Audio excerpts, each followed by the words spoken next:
Now, on Fast Track News, we're taking a closer look at some big changes impacting Honors College faculty and students. Members of Kappa Sigma say the fraternity is being removed from campus. And the Fill the Bus food drive continues this week. How this campaign will help those in our community who need it most. All your campus news, weather, sports coming up. This is Fast Track News. Happy Friday, Boilermakers. I'm Casey Cervenka. And I'm Taylor Switzer. It's April 10th. Here's a look at your campus news for the week. First, the Honors College is currently undergoing a restructuring. But one honors student claims he and his peers are uncertain about what those changes mean for their path to graduation. Reporter Bailey Burns spent the last 2 weeks digging into this story. Here's what she learned. There's basically no transparency, communication. In the fall of 2013, the John Martinson Honors College opened its doors for the first time. Now, just 13 years later, students tell us it's undergoing a complete restructuring. There is little public information regarding what specific changes will be occurring in the Honors College as a result of the restructuring. However, an open letter from the American Association of University Professors to Purdue University Senate calls for a vote of no confidence for Provost Wolf and states that 15 faculty members have been left jobless as a result of these changes. I sat down with Jackson Dayhoff, a first-year student in the Honors College and a member of John Martinson Honors College Student Voices, to hear more about how these restructuring changes are affecting students and faculty. Out of the teachers that you have right now, a lot of those teachers also do research, and so people plan on doing their research with them. And so if they're not going to be there, then that throws out all of their plans as well. But really, it's just a lot of feeling of uncertainty. Honors College students have made a list of 4 demands to the provost. I have the list printed out here with me, and the first one is the retention of all 17 honors faculty members. The second is transparency from the administration in their decision-making. The third is the inclusion of student input in decision-making. And the fourth is the assurance of interdisciplinary classes, research generators, small class sizes, and the availability of faculty mentors. And there you have it. Those are the 4 demands. Of those 4 demands, only one has been met. Purdue Student Government has formed a transition team for the Honors College to work with. We're having to write letters, we're having to draft plans of action, and then that's going either to a faculty member, to send to higher ups, to go then to Provost Wolf, because Provost Wolf said that he was open to talking to people about this, and the only people he was open to talking about it were 2 faculty members. When you are affecting the students and their future of their education here, I feel like they need to be heard out directly from them and not through someone else. We reached out to Purdue University spokesperson Trevor Peters for a response to the lack of transparency and communication to current honor students. In a statement, he disagreed with Jackson, saying that the provost is indeed meeting with students, but gave no further details. Additionally, they, quote, do expect changes in how courses and mentoring are delivered, but didn't specify in what ways. The statement also says the Honors College changes are in an effort to make the program more STEM-focused, even though one of the Honors College pillars is interdisciplinary learning. Jackson's chief complaint is about transparency. When I came to Purdue, one of the things that drew me to Purdue was the Honors College. And so as soon as I get here, realizing that there's going to be change, this is not what we were promised. And so it just, brings a lot of uncertainty about the future, and it feels like there's a lot of trust violated as well. We reached out to 3 Honors College faculty members, and 2 responded. They both declined giving an interview, citing the gravity and sensitivity of the situation, and confirmed that many faculty have lost their jobs. Reporting for Fast Track News, I'm Bailey Burns. The University Senate is scheduled to hold its next meeting on April 20th. We'll continue to follow this story. Kappa Sigma fraternity has reportedly been removed from Purdue University's campus. Fraternity members have confirmed to Fast Track that the chapter's dismissal rumor is true. At this time, details surrounding the specific circumstances remain limited. We reached out to Associate Dean and Director of Fraternity, Sorority, and Cooperative Life, Brandon Cutler. He directed us to the university spokesperson office. As of this broadcast, we have not received official confirmation or details about the fraternity's status. Fast Track will continue to follow this story. Are we finally at the end of another cold winter, or is this a classic Midwest false spring? Meteorologist Ella Satrovic is here with a look at whether this warmth will stick around. Good afternoon, Boilers. Here's your first look at this week's weather. Starting off today, we have rain as a system moves from our north and pushes south. Today's temperatures will be mild with a high of 63, dropping down to 43 later tonight.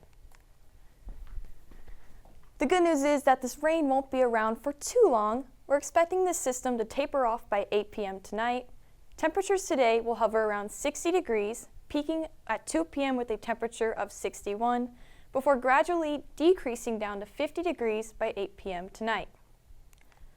Coming up, we'll be talking about the return of severe weather next week starting Monday and continuing into Wednesday. There are buses driving around Memorial Mall every day, but lately, there's one bus that's just parked, and for a good reason. Purdue's Food Finders Club partnered with multiple local food banks, including Food Finders of Lafayette and Ace Food Pantry on campus. Other groups involved include Swipe Out Starvation, UNICEF Club, the Purdue Student Sustainability Council, Beta Epsilon Chi, and Appa Gamma Delta. Instead of filling this bus with students catching a ride to their next class, club members want your help to fill the bus with food for the hungry. So we're hoping to get like 3,000 to 5,000 this year is our goal to really fill it up more, stack boxes even higher. If the bus on Memorial Mall isn't part of your daily route, you can also donate food at major academic buildings and every residence hall. The food drive runs through April 17th. Up next, it's Ag Week here at Purdue University, a week-long celebration of Purdue's rich history in agriculture. And still to come, Aviation Days this weekend at the Purdue University Airport. We will be back to tell you all about it after this short break.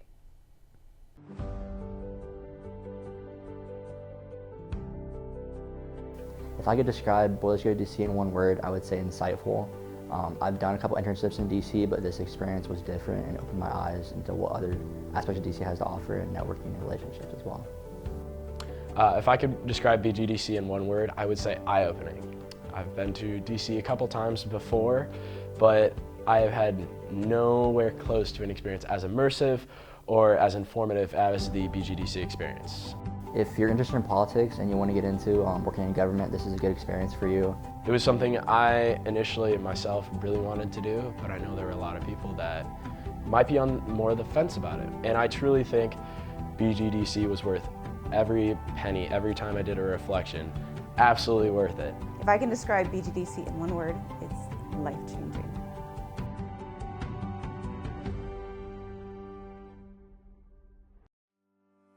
The Center for C-SPAN, which is this organization, the CCSC, what we do is we facilitate like a bunch of organizations, different programs for Brian Lamb, which is the founder of C-SPAN. Anyone can be part of CCSC, whether it be through our various internships, our competitions, just to be involved, even like our student community meetings that we have every week. Anyone can go, you don't have to be communications or poli-sci. You just meet so many people, the connections you make is kind of crazy, the range that CCSC has. So yeah, it's just provided me so many opportunities to like kind of achieve the goals I have personally and forward to like whatever career paths I choose. What do robots, agriculture, advanced machinery, and grilled cheese have in common? They were all present this week at Agriculture Week. Reporter Lydia Deniston takes a look at the future of farming. It's Tech Tuesday at Purdue Agriculture Week, and we're taking a closer look at how technology is shaping the future of farming. Purdue has a rich history of agricultural innovation, and today, that legacy continues to grow through technology. Tech Tuesday during Ag Week gave students the opportunity to learn more about advancements in agricultural technology right here on campus. Students lined Memorial Mall to get up close with some of the newest equipment while picking up free popcorn and merch along the way. From field machinery to genes that enhance crop yields, students saw latest advancements firsthand. Even robots made an appearance. But Tech Tuesday was just one part of a full week of events. The week kicked off with Milk Monday, where students were served free grilled cheese sandwiches and ice cream and learned more about the dairy industry. The event was a hit with over 1,500 grilled cheese sandwiches served. On Wednesday, Burger Bash and the Ag Expo brought free burgers and a chance to meet a horse named Bentley. Thursday's Hammer Down Hunger focused on giving back, as students worked to pack meals and support the local community. From long-standing tradition to new technological innovations, Purdue's College of Agriculture continues to honor its roots while preparing students for the future of the industry. People think of farmers as the ones that drive the tractors, have the cows, like wear overalls, and that's not what all farmers look like. I feel like Ag Week does a good way of bringing in all different walks of life, whether you come from ag side of campus or whether you come from like the sciences side. So it's a great way for people to connect with other different kinds of majors and people from all kinds of different backgrounds. I'm Lydia Deniston reporting for Fast Track News. Thanks, Lydia. You've still got time to visit Memorial Mall for Farm to Fork, happening today, April 10th, the last day of Ag Week. This weekend, we'll bring back another annual event on Purdue's campus, Aviation Day.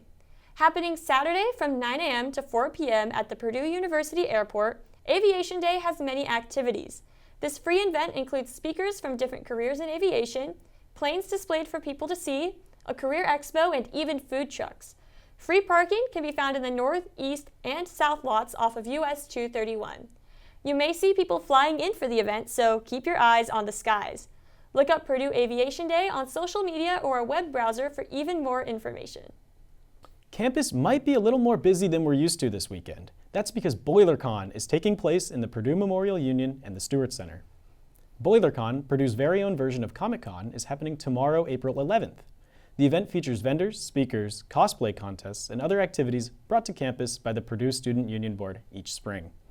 The featured speaker for this year's BoilerCon is Dante Bosco, the voice of Prince Zuko in Avatar: The Last Airbender. Bosco's presentation will begin at 2:30 p.m. in Fowler Hall, preceding a public Q&A segment. Coming up, we will be expecting a return of a drier stretch of weather that begins late next week.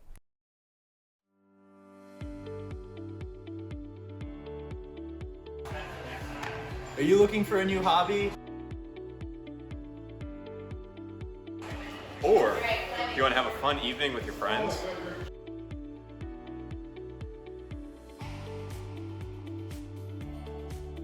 Then come climb to new heights at the Co-Rec Climbing Wall.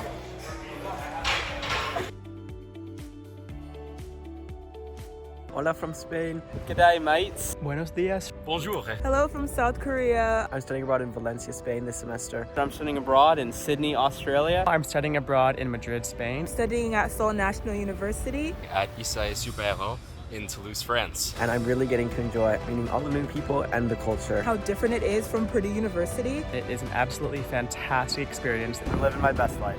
I can't wait to see you guys all overseas soon. A bientôt. Adiós. Nos vemos en España.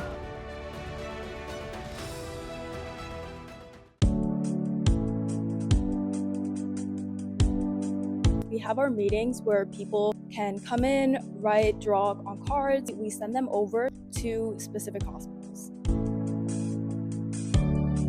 So I joined Letters of Love because the original creator of Letters of Love, her mom had cancer growing up and she took all of these letters that her mom had made. So being able to give back to an organization that can make these kids feel like human again was the most important thing to me.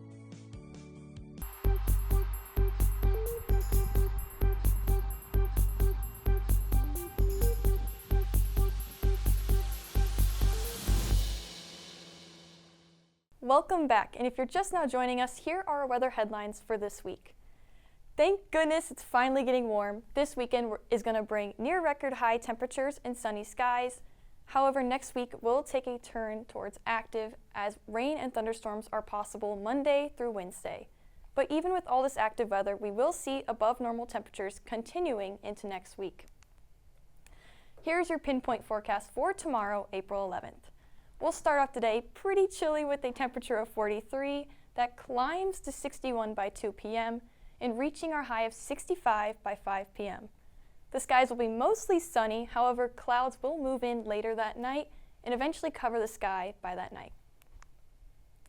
After this beautiful weekend, we are going to see the return of some severe storms starting Monday and continuing into Wednesday. On Futurecasts, we can see some showers moving in through the area on Monday, followed by a strong line of storms Tuesday that continue through Wednesday. This strong line of storms can bring all hazards, including damaging wind, hail, and heavy rainfall. With all this rain, we also could see some streams and local rivers begin to flood. And here's your 7-day outlook. Starting today with a high of 63, we're seeing some very wet conditions, followed by this beautiful weekend. Saturday, sunny with a high of 65. Sunday, that is where we'll see that record high warmth with a high of 80 and mostly sunny. Earlier next week is that start of that active weather pattern with scattered showers expected on Monday and a high of 78. That warmth will continue into Tuesday, however, that's when we're expecting those stronger storms to take place. Wednesday, we see a drop in temperature with a high of 57 and those stronger storms continue. On Thursday, we do see a turn for drier weather, thankfully, with a high of 61. Just ahead, Purdue baseball wins the series over Illinois after a weather-delayed weekend and a strong Sunday comeback. And next, Purdue volleyball team adds size to its fall roster. I'm Lorelai Yeager. And I'm Sophie McLaughlin. Don't go away, sports is next.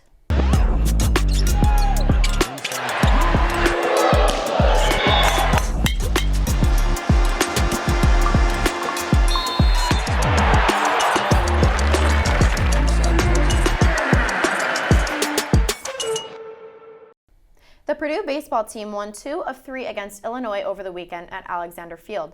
Weather messed up the start times for the first 2 games, but the Boilermakers battled through a win, a loss, and a comeback on Sunday to secure the series. Reporter Ellie Jones has more. The series against Illinois tested Purdue through weather, resiliency, and a strong bullpen. But the Boilermakers found a way to come out on top of the series. Friday started with a 6-1 win. Head coach Greg Goff says he is impressed with how his team is able to set the tone early against one of the league's top arms.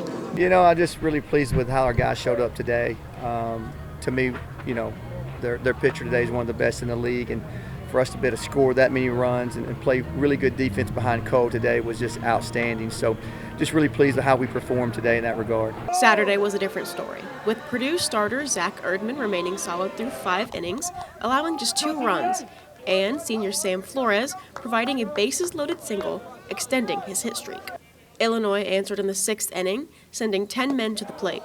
2 walks and 2 hit by pitches helped fuel a 5-run frame, turning a tight game into a 7-5 loss for the Boilers. In Sunday's response, Purdue fell behind early, after giving up 5 runs in the first, but that was the last time Illinois would score. The Boilermakers responded with 10 unanswered runs, taking control with a 4-run 3rd inning. Another player Goff chose to highlight was senior Brandon Rogers and his consistent team effort throughout the series. Well, I just can't say enough about Brandon Rogers. He is our guy. He is just a tremendous hard worker, but just a tough guy. Like, he brings the toughness to our team. And so again, we wouldn't be where we are today if it wasn't for B-Raj and what he does and how he handles himself and just how he keeps everybody accountable. Sunday's 10-5 win ended the series, Purdue's 4th straight Big Ten series victory, as the Boilers continued to build momentum in conference play. At Alexander Field, Ellie Jones, Fast Track Sports. Purdue improves to 21-9 overall and 9-6 in the Big Ten. The Boilers played a series against Wisconsin this past weekend and avoided a total sweep in a big way, taking Game 3 over the Badgers 4-2. Purdue came out swinging early, putting up 3 runs in the first, after Chloe Banks reached out to lead off. Mariah Poehler wasted no time, ripping an RBI triple and tying the program's all-time triples record. Just a few pitches later, Haley Painter launched a 2-run shot to give the Boilers full control. But Poehler wasn't done rewriting the record book. The junior went a perfect 3-for-3 at the plate, moving into second all-time in single-season hits while extending her hitting streak to 16 games. She's now batting an incredible .611, one of just 2 players in the nation hitting over 600. In the circle, Juliet Gossett delivered a complete game performance, holding Wisconsin to just 2 runs and sealing it with a strikeout in the 7th. Freshman Anna Moore also made an impact, driving in a run and continuing her standout season. Both Moore and Poehler earned national recognition, ranking among the top players in the country by Softball America. It's really special. It's something I've always dreamed about. Like, I've seen girls before me do it too. So just being able to do it while also representing Purdue just means so much to me. Together, the duo continues to power Purdue's offense, leading the Boilers to a statement win and building momentum down the stretch. Smith leaves as a 2-time first-team All-American and the NCAA's all-time assist leader with 1,103. A record that will hopefully stand for generations. But West Lafayette doesn't wait, and Matt Painter is already locked and loaded for next season. 4 new players, 1 mission. Purdue is now appearing in the top 20 of nearly every preseason poll, and here's why. Luke Ertl, Indiana's top-ranked recruit and early favorite for Mr. Basketball, brings elite toughness. Painter shares his respect for Luke. I don't know if I've ever seen like a high school guy that we've taken like with more intestinal fortitude. Just determined player, tough, hard-nosed, gets after it, picks you up full court, bird dogs the basketball. Jacob Weber is what Painter calls the best perimeter shooter in the country, hitting 42% from the last 3 seasons. Has a uncanny ability to be able to sprint in and get his feet organized and be able to twist all in one motion and shoot, to 25, 28 feet and do it consistently. Rivers Knight gives Purdue a 6'8" forward who blocks shots and stretches the floor with 39% from the 3 to go with 4 blocks a game. Coach Painter is excited to see what he can offer on both ends of the court. And, good size, quick release, prolific shooter also, a guy that can, really stretch the defense, and I think that's a very important thing, at that forward position. And the headliner, Caden Pierce, one of the most sought-after transfers in the country, chose Purdue over Duke, Gonzaga, Louisville, and UConn. The Princeton forward was former Ivy League Player of the Year who averaged 16.6 points and 9.2 rebounds per game. He's big, and he's proven he's ready for the Big Ten. The torch is passed, and Mackey Arena will be louder again come November. The Purdue volleyball team is adding some power to their upcoming fall roster. Head coach Dave Shondell signed on Kate Hansen, a middle blocker from Clemson, standing at a dominating 6'3". This makes 9 players in the upcoming fall roster that are 6'3" or taller. The Purdue volleyball team will continue their spring games tomorrow at Center Grove High School, where they will play against Vanderbilt. While the event is free, a ticket is required, and they can be found on the Purdue volleyball website. While fans come to watch Lafayette Aviators this summer, there's another team working just as hard. Fast Track reporter Kayla Gibson shows us behind the scenes of how our very own Purdue students broadcast the games live. No fans, no players, no game. But when the Lafayette Aviators take the field, this stadium transforms. Your very own Purdue students are the ones responsible to be able to create that experience live on screen. I'm in the control room here at Loeb Stadium, and behind me you can see the switchboard, monitors, and everything else needed that these students control in order to create a live broadcast production. From directing and switching cameras to calling the games and running graphics, every role is handled in real time. Instructor of the course, Caleb Martin, shares how this course prepares the students, as well as helping them gain the experience needed to help them succeed in their future careers. Yeah, I think this course gives a lot of opportunity across multiple spectrums for sports. You're getting the live element, and so there's a lot of different roles that students get working multiple different video opportunities within the course. The ultimate goal for these students is to be able to produce a professional broadcast. Future student Bella Rolston shares what she is most excited for. I'm excited to be able to do something off campus. I love baseball, so I think it's going to be so much fun to work behind the scenes and just enjoy a fun little baseball game while doing it. For the Aviators, it's all about winning. But for these Purdue students, it's about creating these experiences in order to help them in their future careers. Reporting from Loeb Stadium, I'm Kayla Gibson, Fast Track Sports. Programs like these offered at Purdue continue to give students valuable hands-on experience in live sports production. The men's tennis team spent their weekend in Illinois for 2 Big Ten matchups. The first stop on the trip was Northwestern on Friday. The Wildcats came out swinging and took the doubles point and the first 3 singles matches to sweep the Boilers 4-0. Next up for Purdue was a Sunday matchup at Illinois, who sit 3rd in the Big Ten. Illinois managed to shut out the Boilermakers as well. But there was a bright spot for Purdue in this match. North Fathala was up a set on the 17th ranked singles player in the nation when their match went unfinished. The 2 losses take Purdue 0-9 in the Big Ten. The Boilers were looked to pick up their first conference win this weekend as they face Nebraska and Wisconsin at home. Women's tennis wrapped up a challenging stretch of Big Ten play earlier this week on the road. The Boilermakers headed east looking to build on some recent momentum, highlighted by strong doubles play from the nationally ranked duo Edja Genger and Ida Clement. But that momentum stalled on Friday as Purdue was shut out by number 40 Maryland, dropping to 6-10 overall and 2-6 in the Big Ten play. The Boilers responded Sunday with a strong bounce-back performance, defeating Rutgers 4-0. One bright spot throughout the weekend came in doubles, where the Wilson sisters picked up a 6-1 win. Purdue has now faced a string of ranked opponents and will look to regroup as conference play continues. The team will need stronger singles performances moving forward to stay competitive in the Big Ten. The Boilermakers will aim to build on their win over Rutgers as their conference schedule continues. Men's golf had a good week as they competed at the Calusa Cup in Florida.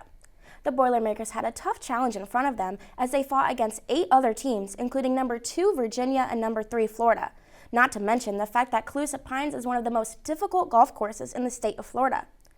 Despite the challenges, the Boilers totaled a 54-hole tally of 9 under par and finished 3rd overall. Freshman Will Harvey tied for 4th individually and had the 3rd lowest score in the final 2 rounds. Harvey now officially has the lowest stroke average for a freshman in school history. The Boilermakers will face off against their rivals, the Indiana Hoosiers, at the Hoosier Collegiate Tournament next weekend, and then onto the Big Ten Championships in early May.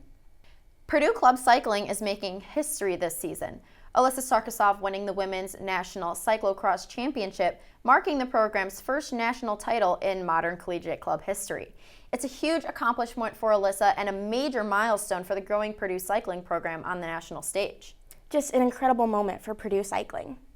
That's a wrap for sports. But stay tuned, Fast Track will be back right after this quick timeout.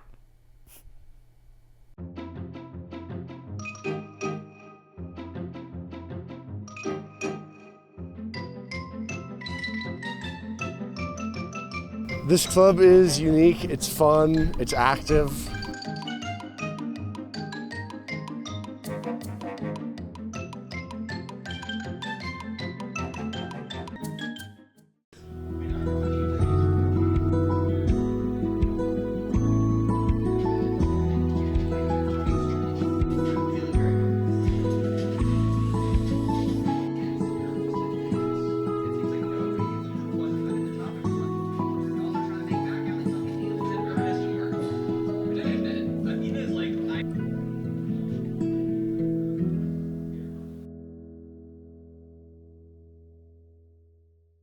We had the chance to visit Memorial Mall for our question of the week. To continue celebrating Ag Week, Casey and I asked students about their favorite farm animal. My favorite farm animal are goats. I think they have a lot of personality, and they were always my favorite to show in 4-H. My favorite farm animal is definitely a cow. I grew up on a cattle farm, so I've been around them my whole life. I've always loved their personalities, how much fun they are, how stubborn they can be, and just love them all in all. And they're all very cute too, so. I'm gonna have to go with hogs. I've grown up around pigs my entire life. My family, we raise commercial hogs for some local producers, and I think they're just a lot of fun. They're really cute when they come in all small and little, and they have such a spunk to them. Welcome back, and rounding off this week's weather forecast, here is your 7-day outlook. Starting with Friday, we're seeing rainy skies with a high of 63. On Saturday, we'll have a high of 65 with sunny conditions, followed by 80 degrees on Sunday with mostly sunny skies. Early next week takes a turn for an active weather pattern with scattered showers and a high of 78 on Monday, and that warmth continues Tuesday with a high of 76, and that's when we expect those stronger storms to take shape. That continues into Wednesday, however the high does drop a little bit down to 57. And rounding off our forecast, Thursday will take a drier turn with mostly sunny skies and a high of 61. And boiler up. God. As spring is finally upon us here in West Lafayette, so is the end of the school year. We may only have a few shows left, but Fast Track will continue to keep you updated on all things Purdue. That's it for our campus news this week.